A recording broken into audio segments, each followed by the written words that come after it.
Hello friends, ఎలా ఉన్నారు మీరు? నేనైతే చాలా బాగున్నాను. ఈరోజు హెల్దీ అయిన మహారాష్ట్ర తాలిపీఠ గురించి చూపించబోతున్నాను.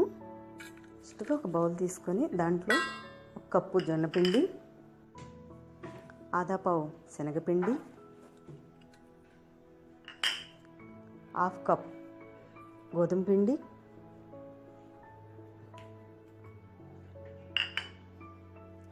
ముందుగా నేను కొంత నానబెట్టుకున్న అటుకులు దీంట్లో వేసుకున్నాను. ఇప్పుడు నేను మిక్సీ జార్ తీసుకున్నాను. దీంట్లో 1/2 చెంచా జీలకర్ర, 1/2 చెంచా ధనియాలు, 1/2 చెంచా నువ్వులు, అలాగే 1/2 చెంచా వాము. వీటన్నిటిని కూడా నేను మిక్సీ పట్టుకుంటాను. ఇలా మొత్తం గ్రైండ్ చేసేసుకోవాలి. దీన్ని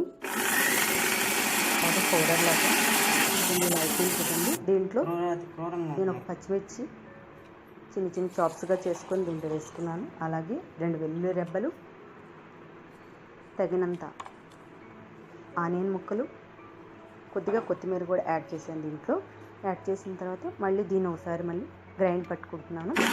ఇలా గ్రైండ్ చేసుకున్న తర్వాత ఈ పేస్ట్ అంతా కూడా ఈ బౌల్లో ఉన్న పిండిలోకి వేసుకుంటున్నాను.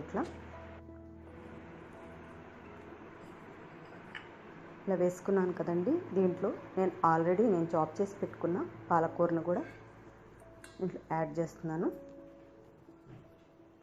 ఇది చాలా మంచి హెల్దీ అయిన ఫుడ్ అండి. ఇంకా మంచి టేస్టీగా కూడా ఉంటుంది. మీరు మార్నింగ్ అయినా సరే చేసుకొని తినొచ్చు, లేదంటే ఈవినింగ్ స్నాక్స్గా కానీ ఆ విధంగా చేసుకొని అయినా తీసుకోవచ్చు మనం.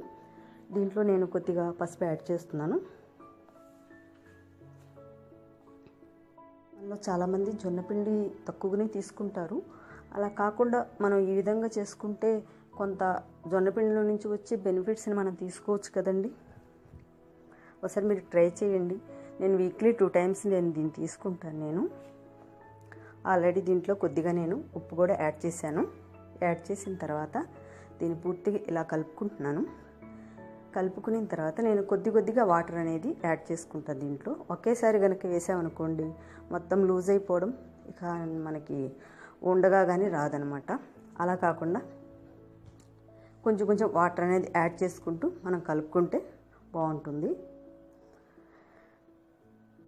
అయితే దీన్ని చపాతీ రోటీల్లాగా గట్టిగా మాత్రం కలపకూడదు.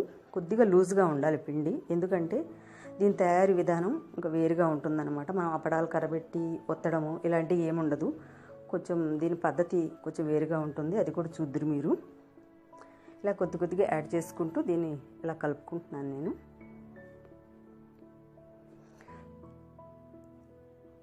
అయితే జొన్నపిండితో చేసినవి ఇలాంటివి తింటే మనకు అరుగుదల ఉండదేమో అని అనుకుంటారు కొంతమంది. అలాంటివి మీరేమీ కూడా అపోహపడిన అవసరం లేదండి. ఆల్రెడీ నేను దీంట్లో ధనియాలు, జీలకర్ర, వాము కూడా యాడ్ చేశాను కాబట్టి ఇవి జీర్ణశక్తికి మంచి ఉపయోగపడతాయి అన్నమాట. ఇదిగోండి, ఇలా నేను కొద్దిగా యాడ్ చేసుకుంటూ పిండిని ఇలా కలుపుకుంటున్నాను. చూస్తున్నారు కదండి ఇప్పుడు. అయితే ప్లాస్టిక్ బౌల్స్ కంటే స్టీల్ బౌల్స్ మంచివని చెప్పి నేను వీటిని యూజ్ చేస్తుంటాను. స్టీల్ వాటిని ప్లాస్టిక్ ఎక్కువ యూజ్ చేయనండి. నేను కొంచెం తక్కువగానే యూజ్ చేస్తాను.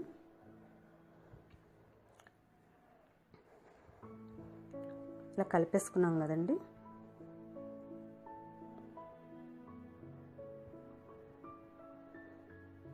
బాగా సాఫ్ట్గా చేసుకోవాలి. ఇలా చక్కగా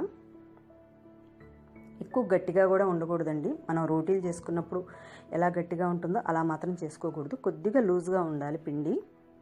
ఇదిగోని చూస్తున్నారు కదండి, ఈ విధంగా కొద్దిగా లూజ్గా ఉండాలి, అంతే. ఇప్పుడు మనం ఎలా తయారు చేసుకుందాం చూద్దాం మళ్ళీ. ఇప్పుడు నేను క్లాత్ని నీళ్ళలో తడుపుకుంటున్నాను. ఇలా తడుపుకున్న క్లాత్ని ఒక ప్లేట్ మీద పరుచుకుంటున్నాను. ఇలా పరుచుకున్న తర్వాత నేను తగినంత పిండి తీసుకొని ఇలా నేను చేతితోనే అద్దుకుంటాను. కొంచెం వాటర్ తడి చేసుకుంటూ చేతికి ఇలా మొత్తం కూడా ఇలా అద్దుకుంటాను నేను. దీన్ని అప్పడాల కట్టతో చేయకూడదండి, ఎందుకంటే జొన్నపిండిలో సాగే తత్వం ఉండదు. అందువల్ల అప్పడాల కర్రతో చేస్తే మాత్రం విరిగిపోతాయి. అందుకే చేత్తోనే ఇలా చేసుకుంటున్నాను నేను.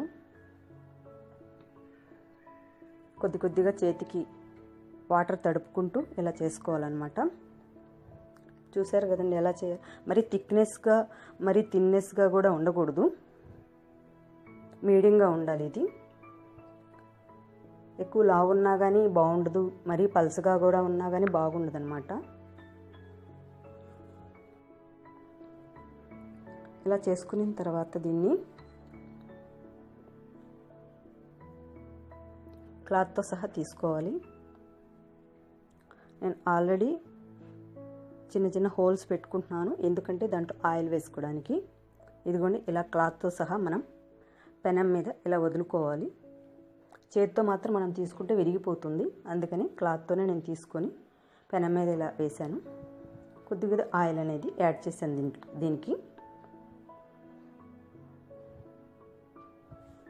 ఇలా చేసుకున్న తర్వాత మనం రెండు వైపులా దీన్ని కాల్చుకుంటే మన తాలిపీట్ రెడీ అయిపోయినట్టు. మరి ఈ వీడియో మీద మీకున్న అభిప్రాయాలని కామెంట్ సెక్షన్లో రాయండి. అలాగే ఇంతవరకు మీరు సబ్స్క్రైబ్ చేయకపోతే సబ్స్క్రైబ్ చేయండి, షేర్ చేయండి, అలాగే లైక్ కూడా చేయండి. ఆ పక్కన ఒక బెల్ బటన్ ఉంది కదండి, దాన్ని ఒకసారి ప్రెస్ చేయండి. నా నుంచి వచ్చే నోటిఫికేషన్స్ అన్నీ కూడా మీకు వచ్చి చేరుతాయి. Thank you.